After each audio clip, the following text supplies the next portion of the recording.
Shortly, a scripted advisory imposed upon us by the MTRCB in connection with the suspension of our news and public service program T3, Kapatid Sagot Kita. Pending before the Court of Appeals is a case filed by TV5 questioning the jurisdiction of the MTRCB. It is TV5's position that the MTRCB has committed acts of prior restraint which constitute a violation of the freedom of the press. The suspension order constitutes another act of prior restraint by the MTRCB. The following scripted advisory imposed by the MTRCB constitutes a grave abuse of discretion, and TV5 will vigorously question the imposition of this unlawful penalty. The MTRCB is not authorized by law nor by its rules to impose this type of penalty. Ang programang T3 Kapatid Sagot Kita ay suspindido ng 3 buwan bilang parusa sa paglabag sa Section 3C ng Presidential Decree No. 1986.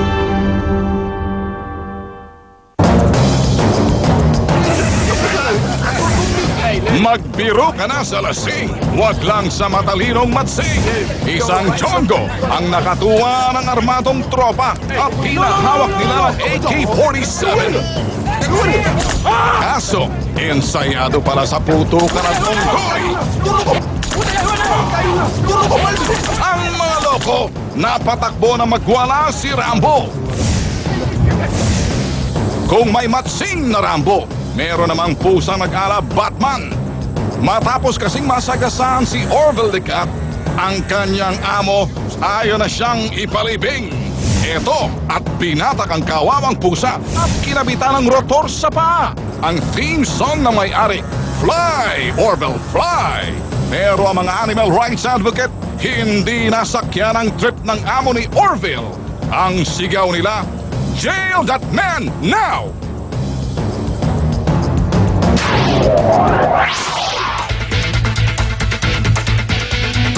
Magandang hapon mga kapatid. Ayon ng mga magulang sa K-12 program, huwag daw dagdagan pa ng 2 taon ang pagtuturo. Pero kami rito, hindi titigil sa pagtuturo para magbago ng mga pasaway. Ako po, si Rafi Tulfo. Mga tol, naho naman si Ben Tulfo. Lagi kaming handa sa pagbabalita at lagi nyo kaming kasangga sa bakbakan na. Narito malulupit na balitang kailangan ng agarang aksyon. Sa Metro Exclusive, school building na itinayo sa Maynila, hindi estudyante, kundi mga squatter ang pumasok. Imbes na desk at blackboard, washing machine at sampay ang umuko pa. Anyari sa project ni Congressman. Mga estudyante at magulang, nagkikipagpatentero kay kamatayan sa pagtawid makapunta lang sa eskwelahan. Ang dilaw na guhit ng tawiran, aming pininturahan. Surot! Atak sa Malabon! Mga kawawang estudyante, biktima! Mga pesteng nakikiklase sa mga bata, puksain natin live! Sunod-sunod na kaso ng pamimitik, motor, nakapark sa loob ng bahay, ninakaw. Ang modus na makautan, sapol sa CCTV. Cellphone, hinablot ng dorobo. Dorobo, kalaboso! Metro ng tubig, pinipitik. Pero mga sospek, hindi nakatakbo, arestado! Pakita at serbisyo publiko, umpisa na! Olben, mahilig ka ba sa masikip? Anong klase yun? Abay, ayoko ng masikip. Okay? Ayoko ng mainit.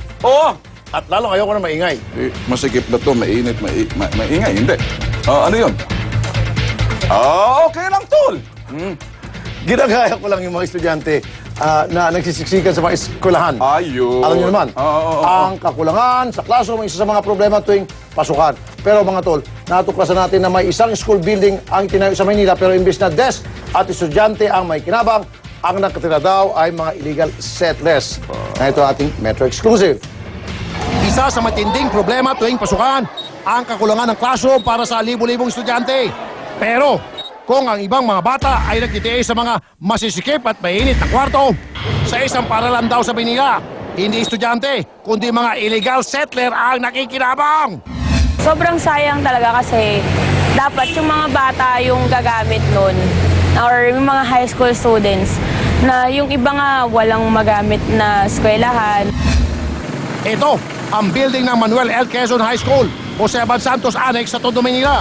Ang 4 na palapag na gusali na dapat ay eskwelahan para sa mga estudyante ng barangay tinitirhan na ng pamilya nila Anthony Maga at Patricia Lantexe na nagpapakilalang caretaker ng eskwelahan.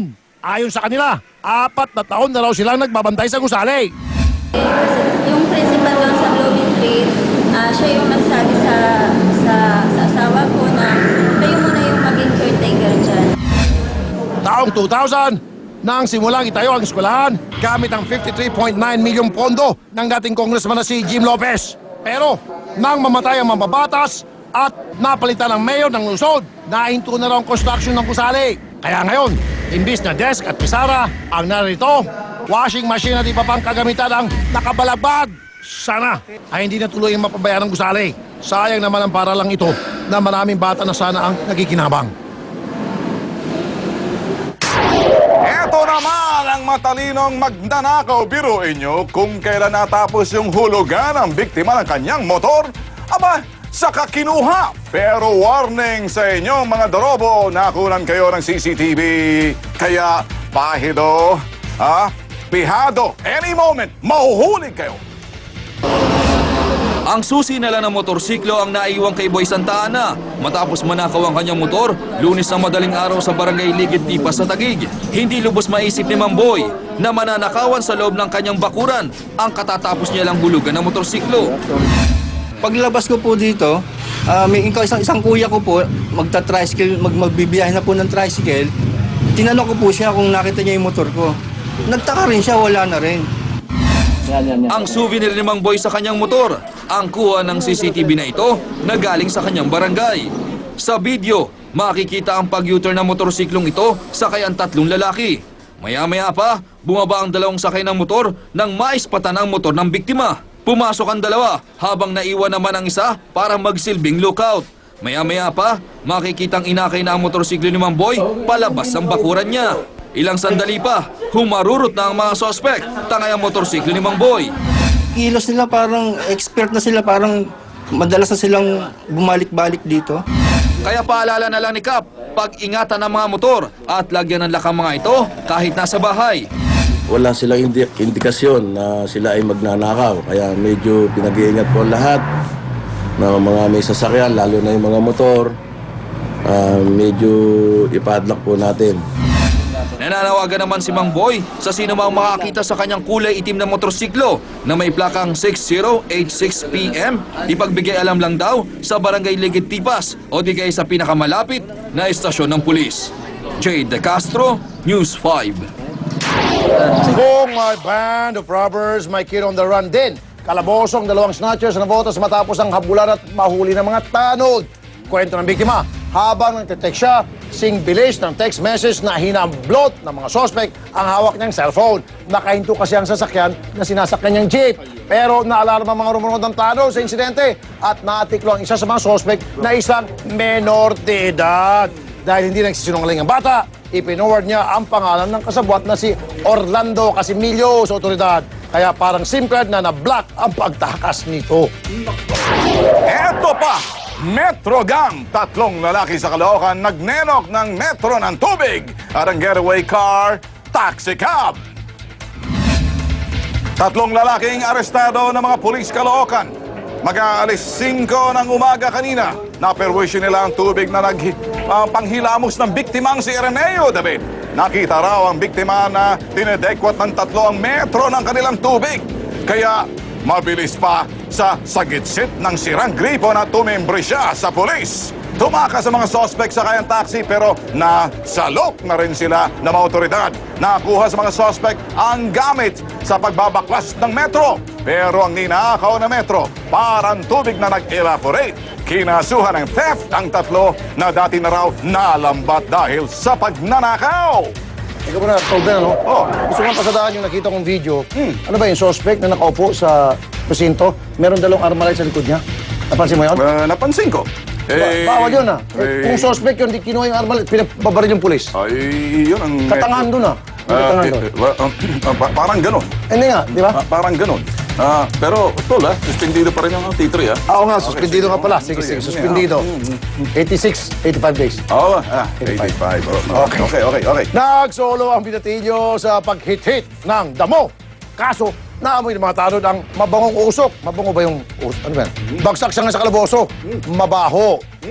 Marijuana, hindi. Mabaho yan ata. Ba't sinabi niyo mabango? Umahagulgol na para bata, binatilyo, suspect matapos maaresto ng mga otoridad sa Nabotas na gumagamit ng Maria Juana. Hindi natansya ng sabog na binatilyo ang pagronda ng mga tanod. Kaya naaktuhan siyang mag-isang nagsisiga-sigaan sa Dabo ng bakanteng lote. Higit kumulang 10 gramo ng marijuana ang sinisinghot niya. Kaya nabasag ang trip niya at diretso sa kalaboso. Ang istoryeng ito ay patunay na hindi kami puro bira at sumbong lang ng sumbong-sumbong kay Bonggang Bonggong, kundi kasamang big-time aksyon.